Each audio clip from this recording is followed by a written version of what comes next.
starting in 5 seconds.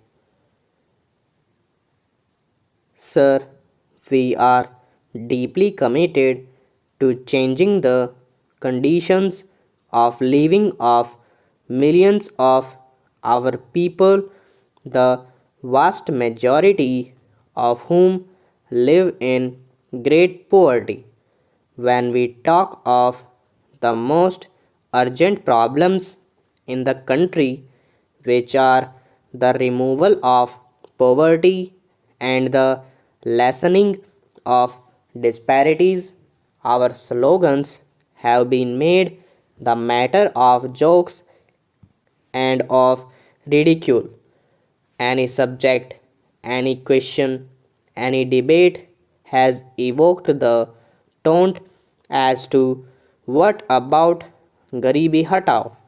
Surely poverty is too agonizing a state to be joked about except by those who have no idea what it is and have no real sympathy with those who live in the state of poverty. If you want to look at the question seriously and sincerely, we know that the poverty of ages cannot wiped out in a few weeks, a few months, or even a few years. Anybody who pretends that he can do so is obviously trying to mislead the public. We have never said that we can achieve this by a miracle. We have never said that it can be done by magic. We have always said that certain steps have to be taken, deliberate, determined steps, and by those steps we can remove, we will remove the poverty of this country. But this also requires a change in social outlook. There is talk of compensation. Even today, we have heard some of it. Everyone knows that this is a subject about which I feel very strongly, and I would like to put my views before the House as I have put them on previous occasions. When we talk of compensation, it is compensation for land, compensation for a palace or a big house. I should like to ask honorable members, what about compensation for injustice? What about compensation for forced labor, for the eviction of landless people, for land unfairly grabbed?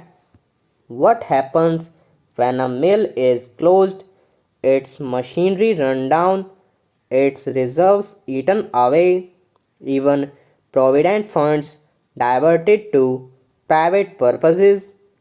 A small man's business is closed and a porter driven to the street and other such things of the capital system. I remember there is a small group of people in Bihar. They were among the first who came forward in the freedom struggle. Their lands were taken away by the Britishers, and up till now we have not given them that land. We believe that the necessary social, political, and economic processes which are involved in changing poverty must be carried out within a democratic framework. The vested interests have, as usual, raised a hue and carry either through lack of understanding or deliberate mischief. As I said earlier, they have misinterpreted many of the words which we use. I talked earlier of commitment. What I mean is that we are committed to the upholding of the freedom of speech, of assembly, of worship of every citizen of this vast and varied land. Our commitment to secular democracy is non negotiable. There is nothing negative in our approach. I am not against a class or a section of society. I am for the Indian people. I know that they cannot be strong while poverty is deep and widespread. I know that they cannot be united while there are disparities and while all sections, including the minorities, do not have a full sense of security and a full sense of participation in the development of the country. Democracy is not worth much if it does not involve all the people.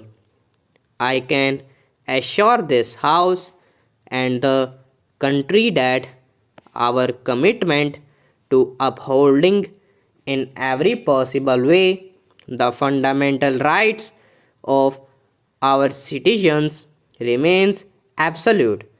Even when we speak of imposing certain restrictions on property rights, our intention is not to abolish property. Only where property rights are in conflict with public purposes, the public purpose must hold sway. Our people understand this.